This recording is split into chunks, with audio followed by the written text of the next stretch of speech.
G'day folks, Mad Aussie here and welcome to the Aussie Report.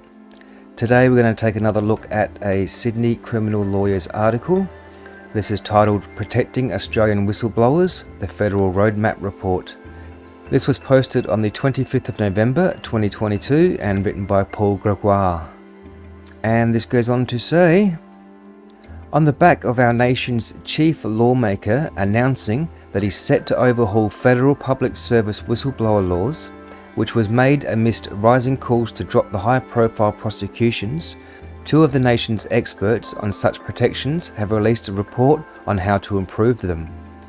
Transparency International's Professor A.J. Brown and Human Rights Law Centre senior lawyer Kieran Pender released their Protecting Australia's Whistleblowers the Federal Roadmap report on Wednesday, which posits that both public and private reforms are needed. The pair outlined that due to complex loopholes in law regarding the protection of those who speak out about corruption, whistleblowers are still prosecuted without due regard to the public interest they serve, adding that an independent authority to uphold their rights is paramount.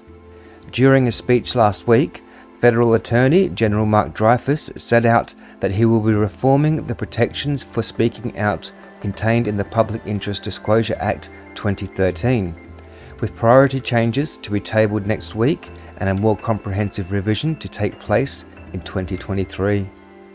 The AG made these remarks after the PID Act whistleblowing protections, which he drafted in 2013 and has long admitted are lacking, were controversially put to the test in relation to the prosecutions of ex-ATO officer Richard Boyle and former ADF lawyer David McBride. The roadmap sets out 12 areas of reform to bring Australian whistleblowers up to international best practice standards as currently operate in the US and nations of the EU, and it underscores that there needs to be a consistent fix made to all such laws at the federal level. The key reforms can be split into three overall categories.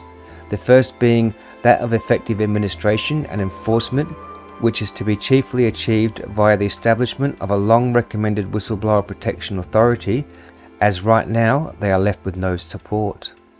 And in line with the long neglected recommendations of the 2016 Moss report into the PID Act, the roadmap further advises that a no wrong door approach to disclosures be taken, meaning that rather than having specific authorities to lodge a complaint with, any logical authority should suffice.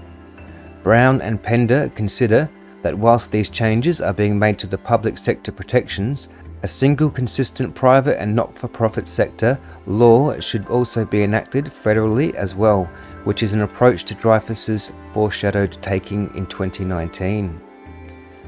The second key reform area is providing adequate protections like most whistleblowing laws.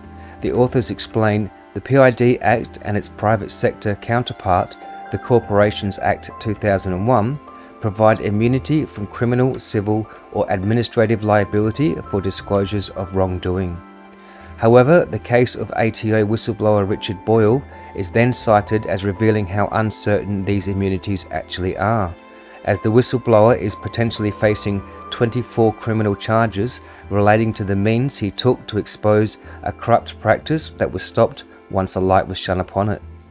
So currently, while the PID Act is supposed to cover the whistleblowers in their attempts to uncover corruption, what's happening is that the truth teller is being turned on and punished at the federal level for speaking out, whilst those practicing corruption are overlooked and walk free. The report also recommends that compensatory civil remedies be more accessible to those who expose corruption rather than being left to bear the burden of the consequences for speaking out, and further that a culture of protecting whistleblowers be enforced via laws requiring it. The final key reform is to establish workable thresholds. This calls for greater protection of those who do go public with revelations, that PID laws be extended to cover intelligence information, and that personal grievances must not be the trigger for blowing the whistle.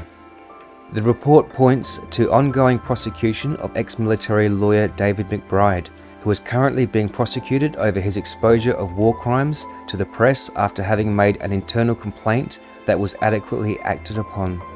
The limitation on protection for disclosing intelligence information means that McBride was not able to properly seek protection under the PID law, and at present the law permits his continued prosecution despite the information he disclosed being readily sourced via a government inquiry. The report also cites data relating to 646 public interest whistleblower cases, which sets out that 56% of these individuals suffered serious detriment due to speaking out, whilst 29% experienced serious direct damage. Dreyfus is set to introduce legislation next week to make initial reforms to the PID Act, which will enable the smooth running of the National Anti-Corruption Commission, and he stated that he'll consider the roadmap report whilst drafting the broader reforms to the PID regime. And despite the fact that he intervened in the whistleblowing prosecution of Bernard Colliery to cancel it under the power bestowed to the Attorney General in Section 71 of the Judicial Act 1903, Dreyfus continues to claim that he can't bring a halt to the McBride and Boyle cases. Boyle was made to put his public interest disclosure defence to the court under the pre-form laws in October, and is currently waiting out for the outcome of those proceedings, which, if unsuccessful, means he will be facing serious prison time. And as for McBride, when he turned up for his public interest defence case, he was basically blocked from proceeding as his legal team found there was no point in conducting the hearing, which was already subject to the national security closed doors measures after further stipulations were applied. Not only did the prosecution plan to challenge McBride's only two witnesses, one of whom was report co-author Professor Brown, but a last-minute public interest immunity order was slapped on his case, which meant the government could literally remove any piece of defence evidence.